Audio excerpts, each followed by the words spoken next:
Hi, I'm Richard. I'm Margot. And this is week 2 of Balboa Transitions at Wednesday Night Hop, December 2017. A little bit longer. Yeah. Okay, so this week we did a couple of different transitions between Balboa and Lindy Hop, as opposed to last week where we focused on Charleston. Yep. We worked on a pair of simple entrance and exits, and then we worked on a flashier version. So we'll do the simpler one first.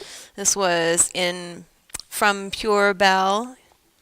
We did come around into, cheat sheet. What did we do? Simple transition. Oh, pop turn.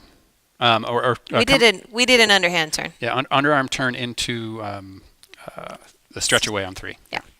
So you have your regular basic 1, 2, 3, 4, 5, 6, 7, and a 1, 2, 3, 5, 6. Stay connected. 1, 2, 3, 4, 5, 6, 7, and 8. Yeah.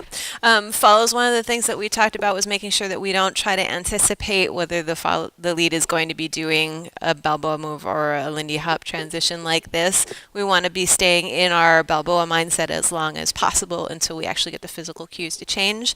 Two of the things that I feel that are different in this transition from our normal come around is I feel Richard's hand on my back a little bit later, and we also have more space as we come back into our partnership. So normally from a throw out, we do the 7, 8, 1, 2, 3. We're much closer position. You can see from the side here, we're back in our normal bodies touching Balboa connection. And we're starting to rotate. Yep. Continue to rotate. Whereas, so we've got this cued on 7, 7, 8, 1, 2, 3.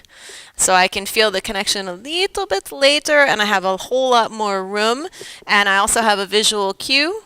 As Richard starts to sink, I'll come down with him just a little bit so that we have a little bit of spring, and I'm ready to go on 5.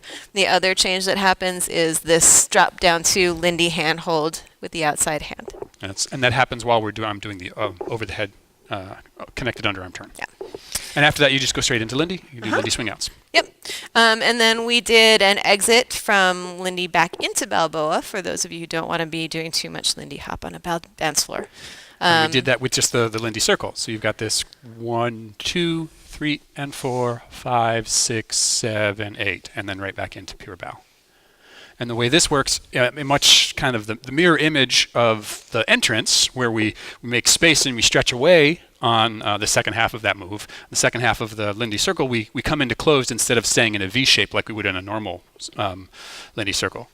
Normal Lindy circle, you stay in this kind of V shape so that you can triple step down the line afterwards. But for the transition, we close it up 2, 3, and 4, 5, 6, 7, 8. Yep. Richard also lifts his outside hand a little bit sooner as we're coming back to our partnership right here.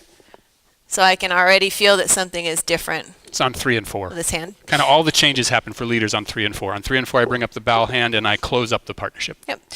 One thing that we did not get a chance to talk about tonight that I was hoping to mention is that since we were working with slightly slower tempo songs so that they'd feel good for both Balboa and Lindy Hop, one of the things that you can do to make your Balboa feel a little more Lindy-like, if you have the room and the inclination, is to add a triple step in the middle of your bow basic. And that's an easy addition. 1, 2, 3, and 4, 5, 6, 7, and 8. 1, 2, 3, and 4, 5, 6, 7, and 8. And all we're doing is doing a little bit of a triple there in the middle. Kind of in place. Yeah. And then the second half of the class, we focused on a slightly flashier version of moving in and out of Lindy Hop with Balboa.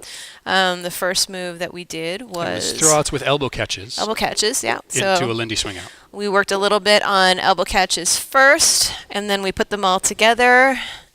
So you've got a basic 1, 2, 3, 5, 6, 7, and a 1, 2, 3, 4, 5, 6, 7, and elbow catch on 3, 4, 5, 6, elbow catch on 7, 8, 1, 2, 3, 4, 5, 6, 7, and 8 into a forward exit swing out.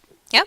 And then to finish out that set, the other flashy version that we did was to transition from a swing out into a left side pass by and a behind the back throw out.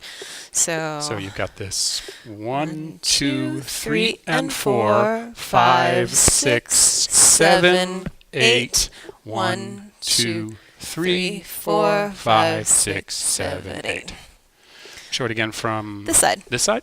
So you've got this 1, 2, 3, and 4 lead. Start rotating 5, 6, 7, 8. 1, 2, 3, 4, 5, 6, 7, 8. So I'm already collecting my followers back on like 1 and 2 to collect in and scoop in. Yep. Follows, we are relying a little bit on the leads giving us an appropriate amount of energy in that pass by so that we don't go completely past them. But it is our responsibility to make sure that we are moving with an appropriate amount of momentum. If we try to blast by them because we know what a 6-count pass by feels like and we don't follow the lead, this move is going to be a whole lot harder to do because we'll be leads too will far probably away. abort. Yeah. Don't just let it be a pass by. Yeah, so that was class this week. We hope you guys had a good time. We'll see you next week.